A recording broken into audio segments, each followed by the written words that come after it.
laws that include a banning order for extremists, which is designed to restrict their behaviour and language.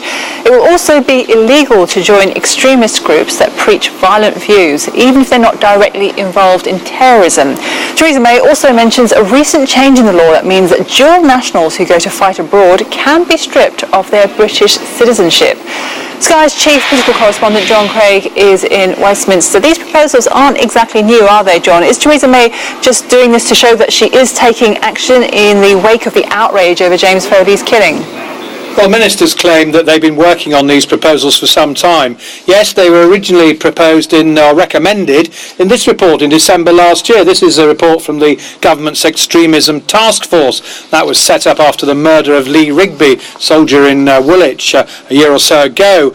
Ministers say that they weren't ready for the Queen's speech, and that's why they're being introduced now. Labour MPs have claimed that this is a knee-jerk response, contradicting what the Prime Minister said when he briefly broke off from his holiday in Cornwall to return to Downing Street. He said there'd be no knee-jerk response. It'd be a response of resolve and patience, he said.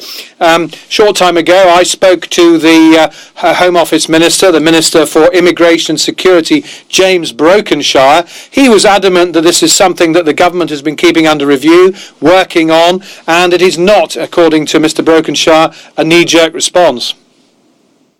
The Home Secretary has identified these measures to deal with individuals, to deal with organisations that may fall below the terrorist threshold, and indeed work to ensure that local authorities and community safety organisations are required to take account of preventative measures to confront terrorism. It's part of this continuum. It is part of these range of measures that this falls into.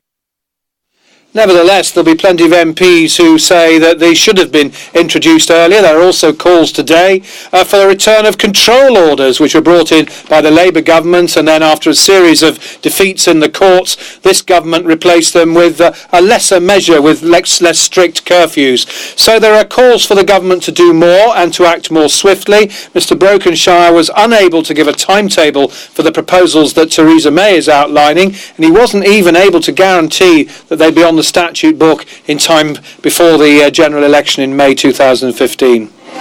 John, thanks very much for that. John Craig there in Westminster. In Baghdad, at least 11 people have died after a suicide bomber targeted the country's intelligence headquarters. It is likely to further complicate the fight against the IS militants elsewhere in the country. Government forces and Kurdish Peshmerga fighters are leading the struggle against IS and are calling for more international help. The Peshmerga are trying to defend the country's semi-autonomous Kurdish region.